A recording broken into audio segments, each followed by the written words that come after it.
गोकर्ण जी महाराज ने बड़ा सुंदर अद्भुत ज्ञान जो है वो आत्मदेव को दिया। आत्मदेव घर का त्याग करके भजन की ओर चले गए और धीरे धीरे इसका दुराचार बढ़ता चला गया। एक बार अपनी माँ से झगड़ा किया इसने।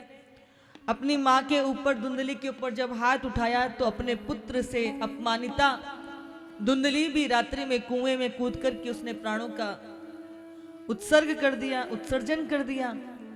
अब ये घर में स्वतंत्र हो गया, कोई कहने सुनने वाला नहीं था। तो ये 5 वेश्याओं को घर में लाकर उनके साथ रहने लगा और इन वेश्याओं की इच्छा पूर्ति करने के लिए पहले तो घर से चोरी करता था, अब सब जगह चोरी करने लगा। रात भर उल्लू की तरह जागता है, जहां से कुछ भी दिखाई मिल जाता कुछ चुरा के ले आता। रोज रात भर जाग करके इंतजार करता कि आज कहां से चोरी करूं। थक गया ऐसे जीवन से, तो अब क्या किया, सोचा कि आज कहीं बड़ा हाथ मारूंगा। तो राजा के घर में चोरी करने चला गया, बड़ा सारा धन लेकर के आया। 5 वेश्याएं देख करके आश्चर्य में पड़ गई, आखिर इतना धन कहां से मिल गया। पता चला कि राजा के घर से चोरी करके लाया है। वेश्याएं भयभीत हो गई, ये खुद तो मरेगा, हमको भी साथ में लेकर के मरेगा। तो उन 5 वेश्याओं ने मिलकर के क्या किया, रात्रि में सोते हुए उस धुंधकारी के हाथ पैर भाव दिए और उसके मुख में जलते हुए अंगार ठूस दिए। भूख प्यास से त्रसित वह धुंधकारी तड़प तड़प के उसके प्राण निकल गए और घर में ही गड्ढा खोद करके उसको गाड़ दिया। अब कोई दुष्ट दुराचारी व्यक्ति दिखाई ना दे, शांति हो, तो लगता है ना कि कहां गया। तो लोग पूछने लगे, अरे धुंधकारी दिखाई नहीं देता, कहां चला गया। पता चला कि जी धन का लोभी तो था, कहीं धन कमाने चला गया है। कुछ दिनों तक वो वेश्याएं शांत बनी रहती हैं और अवसर पाकर के सारा धन लेकर के वो सब चंपत हो गई। धीरे धीरे समय बीतता चला गया। एक समय ऐसा आया जब इनके भाई जो थे गोकर्ण जी, वो अपने गांव पहुंचे। रात्रि का समय था, सब चहुं ओर सन्नाटा था। रात्रि में सोचा कि किसी के द्वार पर जाके क्या जगाऊं, अपने घर में चलता हूं। जब वो अपने घर में गए तो घर तो खंडर बना हुआ था।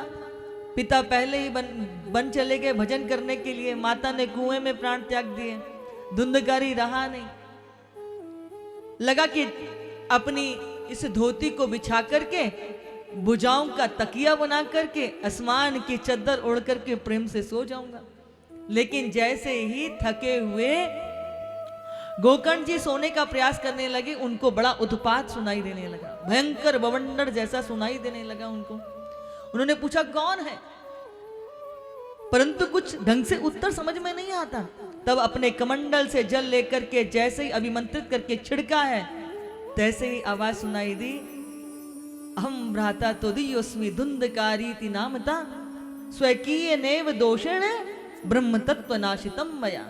मैं आप ही का भाई हूं धुंधकारी, अपने बुरे किए गए कृत्यों के कारण प्रेत बना इधर उधर विचरण कर रहा हूं। भैया बहुत भूखा हूं, प्यासा हूं, कुछ खा नहीं सकता, पी नहीं सकता, बहुत कष्ट है। देखो आपने सत्कर्म किए तो आप ब्राह्मण ज्ञानी बन गए और मैं कहा भूत प्रेत बना कष्ट पा रहा हूं, मेरा उद्धार करो, मेरा उद्धार करो। साधु हृदय गोकर्ण जी को बड़ा तरस आया, बड़ी दया आई। बोले चिंता मत करो, मैं कल ही तुम्हारे उद्धार का उद्योग करूंगा, प्रयत्न करूंगा। प्रातः काल सूर्य देव को जल देके अर्घ देकर उनसे प्रार्थना करने लगे। तब आकाशवाणी हुई कि आप सत्कर्म करो, उस सत्कर्म के प्रयास से धुंधकारी का उद्धार हो जाएगा। और वह सत्कर्म क्या है, बोले वह सत्कर्म श्रीमद् भागवत जी का पारायण है। बड़े धूमधाम से पूरे समाज क्षेत्र के साथ मिलकर के गोकर्ण जी ने अद्भुत कथा का वहां पारायण किया। और बंधुओं, धुंधकारी को एक 7 ग्रंथि वाले बांस में स्थान दे दिया, क्योंकि जरा सी हवा भी चल जाए तो धुंधकारी तो हवा में बह जाए, तो एक बांस में स्थान दिया। पहले दिन की गधा पूर्ण होती, पहले बांस की गांठ फट जाती, दूसरे दिन दूसरी गांठ, तीसरे दिन तीसरे गांठ, ऐसे उस बांस की गांठें फटती थी।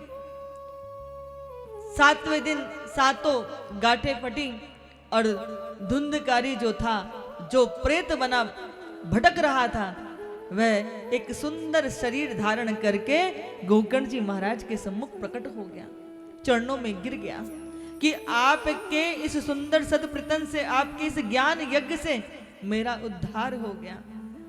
पश्चाताप के प्रायश्चित के आंसू आंखों से झलने लगे।